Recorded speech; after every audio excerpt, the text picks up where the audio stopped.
It's the kind of stare that he'd give you if you reached into his wallet, took out $1,000, slapped him around the face with it and walked on.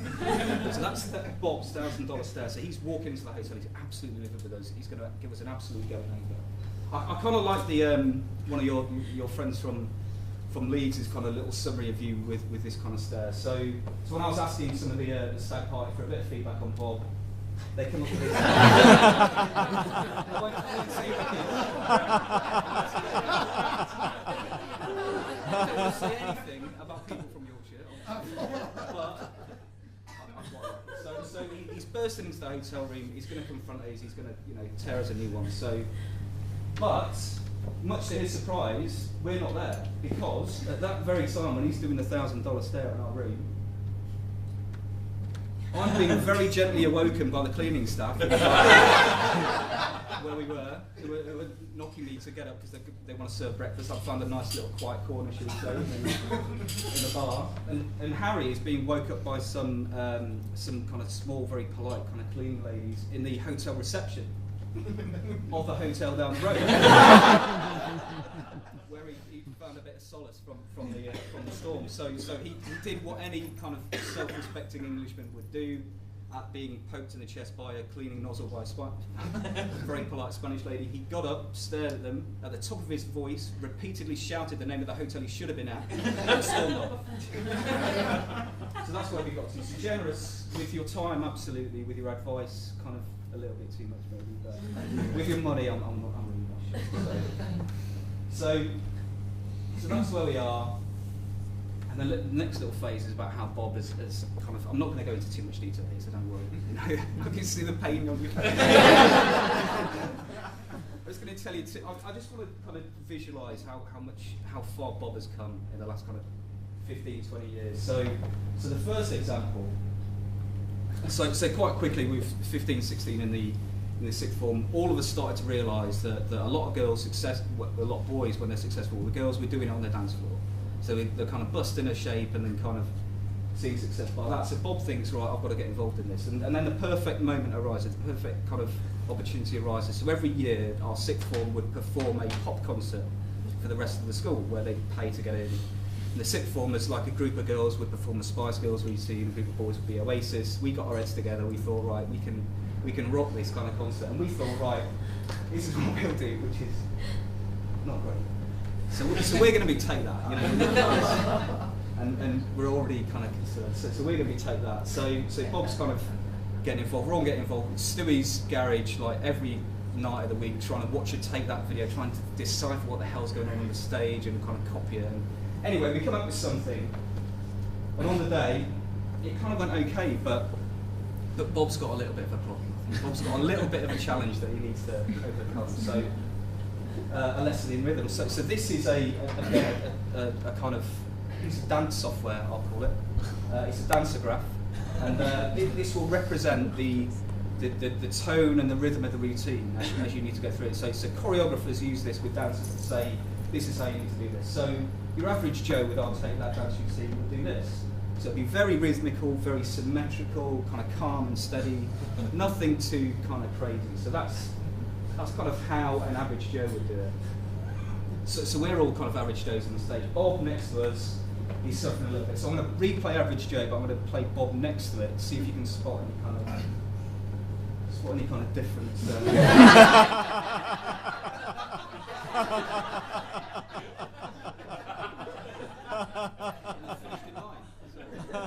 So he's struggling at this stage, to be fair to him. He's livid with me already. So he's not doing great in rhythm, so he moves on to the serenade. So this is a lot more recent, and this was filmed, so I've got evidence for this one. I'm going to turn the speakers on. I apologise now. So this was filmed, what was it, a couple of weeks after you met Liz? Yeah. What was the gasp?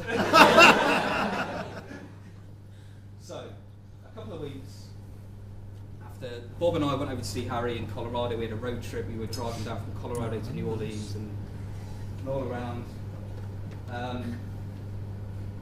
We were driving through Kansas at this stage. Kansas is just dull. It's just a straight road. You're driving it for 6 hours. So we need to find something to do in the car. Please forgive us for what we did. you're about to see. And there's a little bit of bad language in there as well, so I hope nobody's too offended by bad language. So this is Bob, How Far He's Come On, and this is Bob with the Serenade. Lisa, I'm not sure whether you've seen this before, so...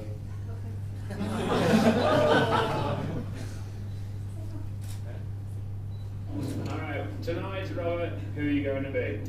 Tonight, I'm going to be... None of us are coming out very well by It's Gustav.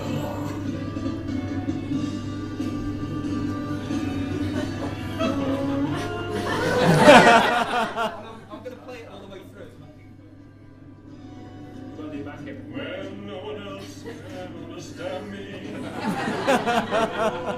everything I do is wrong. Give me hope and consolation. I can't watch it. And you're always there to lend a hand in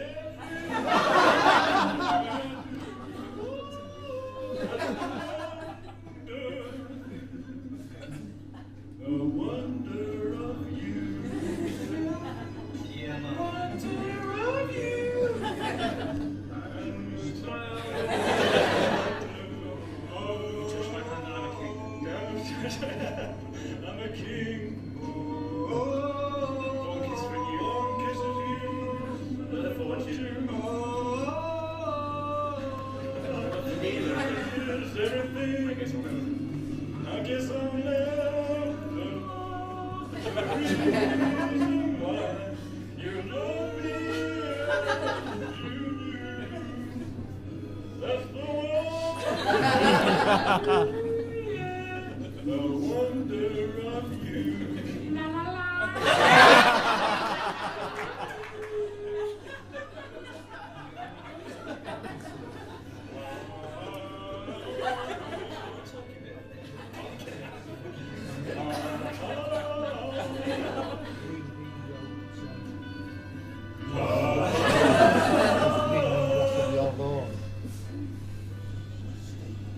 I guess I'll never know the reason why you love me as why. That's the wonder, the wonder of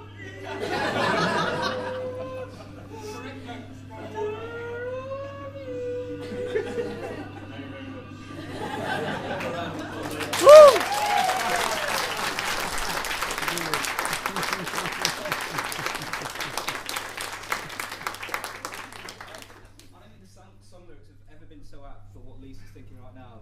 I'll never know the reason why. You love me like I do. It's amazing. So that's my mate Bob. That's kind of my mate Bob. This is the kind of guy that I know. So just to sum up, in terms of the world read and the good sense of humour, he's all of these things, and he's much more. He's like he's a top man, and makes us so much more happy that he's found Lisa, because you see them together and it's just it's just a picture. So we're all incredibly happy that he's found his ideal lady. So writing a best man speech is quite a good time to kind of reflect a little bit, and you start to think about your mates and stuff like that. So we're a bit of an odd bunch, in case you haven't kind of noticed. So as kind of Rob said earlier, we only really kind of hung around with each other for a couple of years when we were in the sixth form. Since then, 10-15 years ago, we haven't really ever all been in the same place together. We live quite far apart, but still these are the guys that I generally call my best mates. And I think, to be honest, Rob is probably, this really helps me for writing a speech, but Rob is probably the biggest reason for that, because he's everybody's kind of go-to guy. So anybody with a problem or seeking a bit of advice or just having a chat, I think all of us kind of default to Bob, and he's the guy who kind of brings us all together and kind of keeps us all together. So just as I have the the great honour to stand here today and talk about you, Rob, I'd just like to finish up by thanking you for not only inviting me to be here today, for keeping us together as a group of friends, but obviously being a top friend to me as well. So just to finish off, I'd like you all to raise a glass, please, to my mate Rob and his beautiful wife Lisa.